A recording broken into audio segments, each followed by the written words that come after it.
I want to ensure that our families and our parents also have the resources and information that they need to make informed decisions. So there's job exploration, work experiences, training and college exploration, work readiness training, and self-advocacy training. These events provide fantastic opportunities to shine a light on all of their unique strengths in more of a natural environment. Welcome to Blind Abilities. I'm Jeff Thompson. Today we have Laila Nachar, and she is the Multiple Systems and Pathways Navigator at State Services for the Blind in Minnesota. Laila, welcome to Blind Abilities. Hi, great to be here. Thanks for having me. Well, thanks for joining us. And this is a brand new initiative, this position, this title that you have. Can you describe a little bit about what you do at State Services for the Blind? Yes, well, as you mentioned, I'm the Multiple Systems and Pathways Navigator. Can be a mouthful at times, but I am getting used to saying it. So I like to think about my role as kind of like a catch-all. So I support our students, our participants, kind of like an added member of their support team. So you have the counselor, you have the caseworker, you have their teacher, you have their family member, and you have anyone else kind of in that circle of their support team. And then I'm kind of brought on if it's a situation where you need sort of out of the box thinking, or you need a different set of eyes kind of looking at the situation. And that's where my skills and my background of various experiences are kind of brought on to support the students. So I have a lot of different skills that I've used with students and resources, and they've been really successful in supporting our Pre-ETS students. So my main goal is to support students in the Pre-ETS realm, in the Pre-ETS world, and I also support staff. So I'm working on a few different initiatives to support staff and to ensure that they have the tools and resources that they need to be successful in their roles as well. And along with that, I want to ensure that our families and our parents also have the resources and information that they need to make informed decisions. And that's kind of the best way to think about my role. It's kind of like a multiple systems that is in my title. So it's kind of like a catch-all. There are many different facets to my role, and I'm kind of on that journey to learning all of them as I navigate the first year in my role. I think this is a great initiative. What age group are the students or customers that you provide services to? Yeah, so I start working with students at age 14. So typically starting in the ninth grade, and that goes to senior year in high school, or age 21 can go to age 22. How do you work with the families or teams of a customer then? Yeah, there are several different areas that I can work with students. So there are 5 different areas of Pre-ETS. We call them Pre-ETS. That is short for Pre-Employment Transition Services. So there is job exploration, work experiences, training and college exploration, work readiness training, and self-advocacy training. I'm not going to go through all of them, but I'm going to touch on 3 of my favorites. How about that? When I work with families and teams of our participants, first I like to start kind of taking it slow and getting to know the participants and their families, specifically the participants, because it's all about them. So I like to always bring it back to the individual that I'm working with and remind them that this is their journey. And their journey is unique, and this is about them. So I want to develop that relationship with them and that trust with them, because that is extremely important to move forward and to be successful with them, because we need to have that kind of legwork and that foundation built early on to be most successful.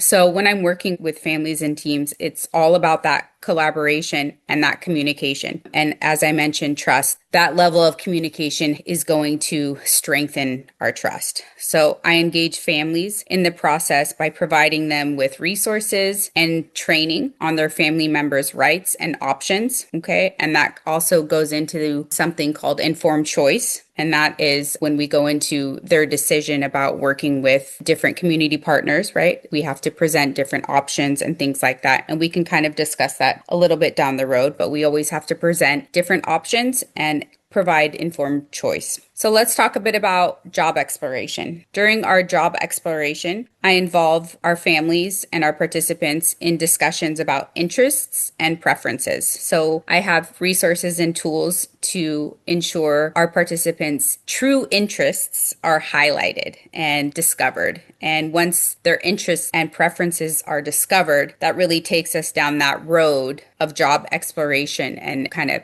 points us down the right path of where we should be going in terms of job exploration, kind of which avenue should we be going and which field they would be most interested in. For work-based learning, I encourage families to support their loved ones in finding suitable internships or job training opportunities that would be best suited for them. So this also, again, is linked with their interest. So that's why we always link it back to their interests and what's important to the participant and reminding them that this is your journey and this is about you. It's not about what your parents want. It's not about what your families want for you. This is about you. And so it's always important to remind them about that note because that can get lost. Sometimes parents and family members have this notion that they want their family member to go to medical school or to work in a bakery or to do something that was once their dream, for example, and that's not what the individual wants. So it's something that when I'm working with a participant, I often have to have this conversation and kind of remind them of that. So it brings me back to that level of trust and communication and that relationship that you built with them in the beginning, why it's so important to have that foundation because you're going to need that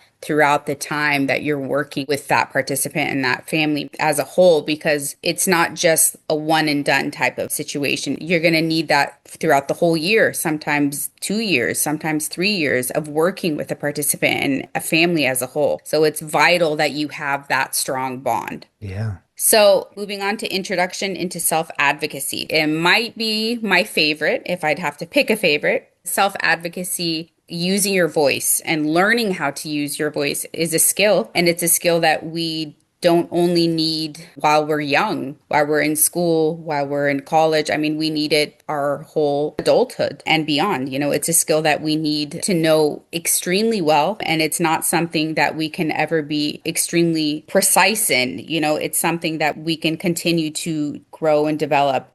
And so that's why it might be my favorite out of all of the 5 pre-ETS if I had to pick one. So I really do enjoy teaching introduction in self-advocacy because sometimes participants don't realize how vital it is for them to use their voice and to learn how to speak up for themselves and to advocate for themselves. And sometimes I'll have students say, oh yeah, I know how to advocate for myself. That's not something I need to work on. And so then we'll start the discussion and I'll ask them to give me examples of how they advocate for themselves.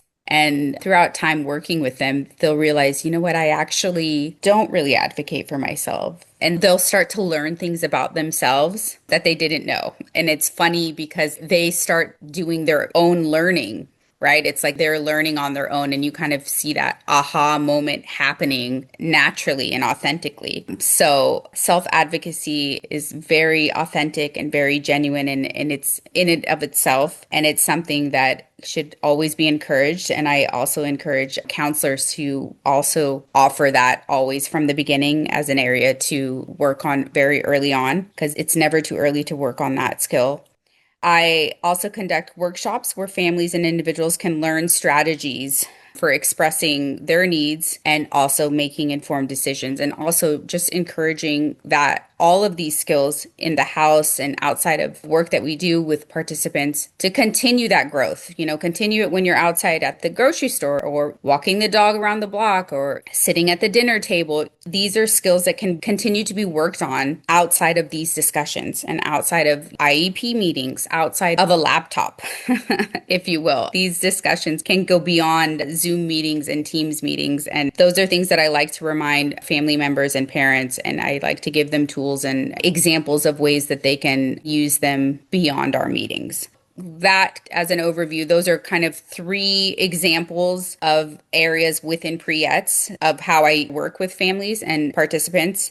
That was job exploration, work-based learning, and self-advocacy. I like how you started that out that you get to know them through the introduction and then they're what they want. It's about them and their goals that they want to have. And it seems like, being 14 to 21 area, there's so many people, other people involved and having you backing them up and supporting that. It's their journey because they're going to have districts, school districts, teachers they're at the IEP meetings, or even county services. You're there to help that participant stay focused on their goals that they choose. Yes, right. Because it's their specific journey. It's about them. Again, I can't count how many times I have had parents or family members jump into our meetings and try to navigate where our meeting is headed and, really try to reinforce where they want them to get their job or where they want them to go to college. And so I kind of have to realign the meeting and kind of remind students, but it's stronger than remind. I have to advocate for our participant when our participants are unable to advocate for themselves Mm.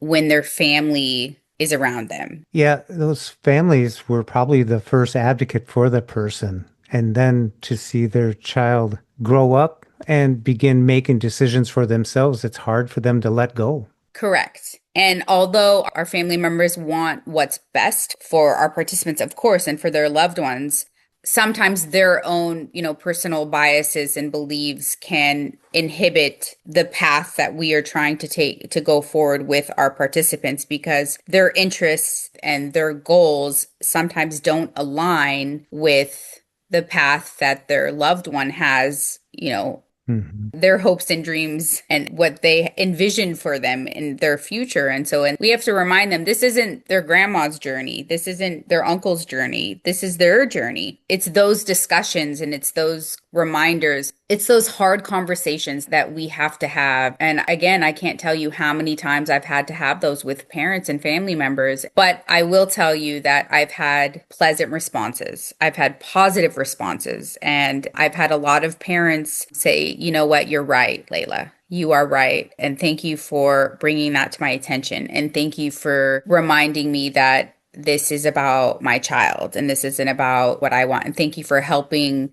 him to find what he's interested in and what brings him joy. Thank you for helping him understand and increase his awareness on what he's actually interested on instead of what he thinks that he likes. Mm. And so those conversations have ended very positively. And so there is light at the end of these conversations, these hard conversations. It's just about kind of navigating through it and explaining kind of the process to parents and families. I think it might sound scarier and it might sound a little bit more, I guess, stressful, if you will, but ultimately they want what's best for their loved one. And that's what we want too. I mean, our goal is for optimal success in the realm of pre-ETS and in the world of pre-employment. So we do have a shared goal, and it's not their goal. It's not what they want. And so reminding them of that is something very valuable. It's typically a first time a parent had to advocate for their kid with a disability. And it's the first time that a parent had to advocate for them as they're entering the pre-employment transition services. So it's kind of like that little bird leaving the nest. I'm glad you're there to help everybody understand it's okay to jump, to fly, to learn how to fly. Right. Your position seems like a great one and a great initiative to put into place because I haven't seen this too much in the past where someone's there to watch for all this. Thank you. I love the way that you worded that, the expression about the bird leaving the nest. Layla, I've seen you at some of the events that we've both attended. One was at the STP program, the Summer Transition Program, where they toured SSB. And the other was when they did the Ready, Set, Prep, where the students came in and cooked. And you got your hands dirty in both of them. Yes, it was both of them were amazing experiences. And I absolutely love being at all of the pre-employment transition events. All of them are such lively spaces filled with enthusiasm and great amounts of potential. What is so amazing is that each of our participants and each and every individual is so different. And these events provide fantastic opportunities to shine a light on all of their unique strengths in more of a natural environment instead of sort of, sitting down with them, kind of in a classroom or in an office setting and asking questions and trying to get to know them. It's different. It's different. You can have a conversation and share a laugh and play games or do an activity, at an event, and you experience things differently and you get to know each other on a different level. So it's a beautiful thing. I dive right in to connect with the participants as much as I can. And it's always exciting to see their energy and creativity come to life. We engage in fun activities and make sure that everyone feels included and, most importantly, empowered. I personally strive to include everyone that I come across and everyone that I'm in a room with. So if I'm around a participant that is kind of shy or kind of more inhibited, I strive to kind of like bring them out of their shell and encourage them to participate. And so that's something that I really focus on and encourage them and empower them. And I think our pre-employment transition events are a great way to do that. And I look forward to being a part of all of our events, as many that I can attend. Each event not only allows me to witness each participant's growth, but it also reminds me of why I love what I do. And there's something incredibly rewarding about being a part of all of our participants' journey, as they take their steps forward towards their future. And it's a magical thing to watch. Yeah. Now, I know you came over from vocational rehab services in Minnesota to state services for the blind, and you brought over something that you've been trained in, which is charting the life. Can you tell us about that? Yeah, so Charting the Life course, it's a framework that assists individuals and families in envisioning and working towards the life that they want. The emphasis is on mapping out goals, identifying resources and supports available, and planning for a better future. I found it to be incredibly helpful with youth as it helps them envision their ideal future and map it out.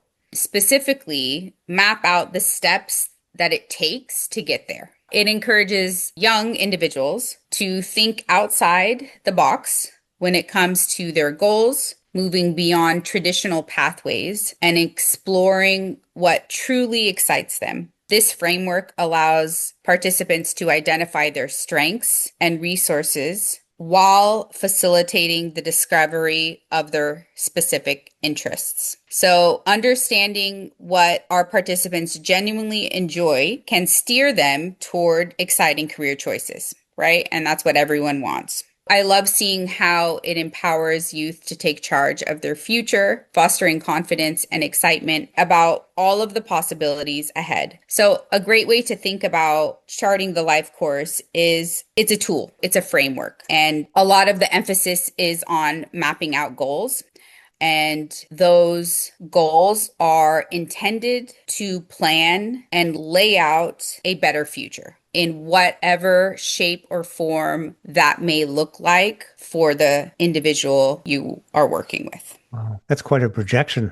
Yeah, it is. And I gave you kind of a little snapshot of what Charting the Life course is, but there's actually a lot to it. So I might not be doing it justice. There's a lot to it. But how many people ask that of a young person about, let's look at your future, let's map it out a little bit here, let's see what the stepping stones are to get to this place that are possible, and let's see what it looks like. I think that's a great development thing for someone, because I remember people saying, like, what do you want to be when you grow up? And you just go, a milkman, or, whatever you want to say, but to actually, like, let's take a look at how to get there. So that's really a cool idea, a neat initiative there. Yeah, essentially, it's a different resource and it's a different tool for doing sort of the same things we've all kind of done, in school and various career planning classes, but it's a different way to do it. And sometimes all it takes is a different way of doing the same things we've already done.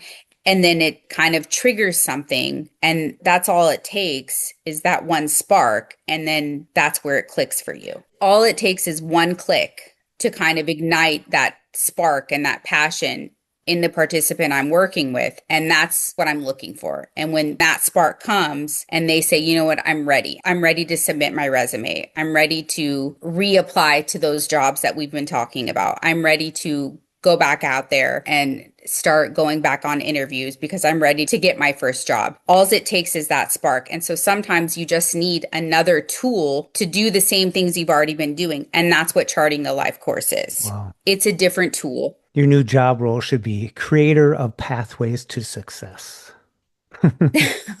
I like that. I like that title. I'll toss it in the suggestion Let's stick box. with that, Jeff. Yeah, let's do that.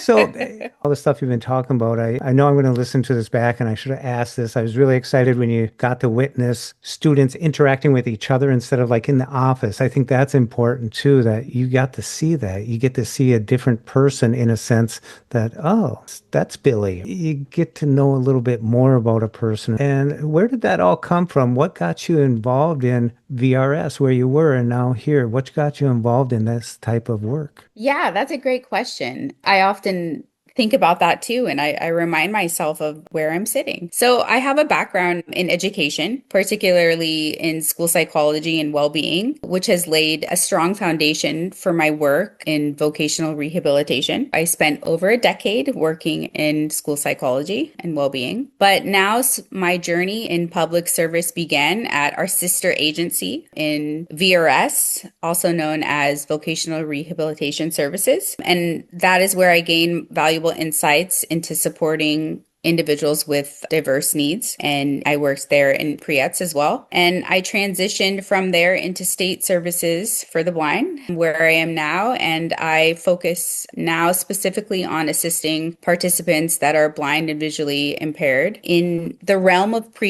employment and Pre-ETS on their journey for obtaining competitive integrated employment and building a successful future in whatever shape or form that looks like for them, and meeting them where they're at and leading with empathy. And that is kind of where I'm at. And I think that my unique combination of education and public service has propelled my commitment to making a meaningful difference in the lives of the individuals that I serve. And I'm really excited to be here and grateful to be where I am.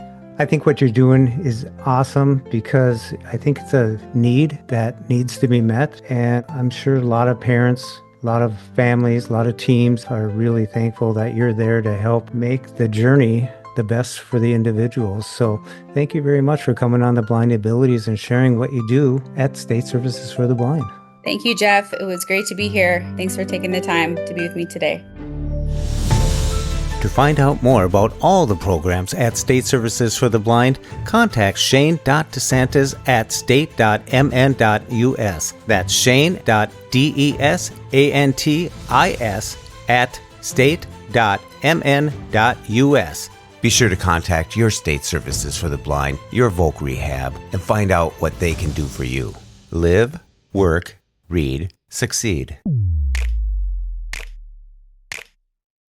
When we share what we see through each other's eyes, we can then begin to bridge the gap between the limited expectations and the realities of blind abilities. And the realities of blind abilities.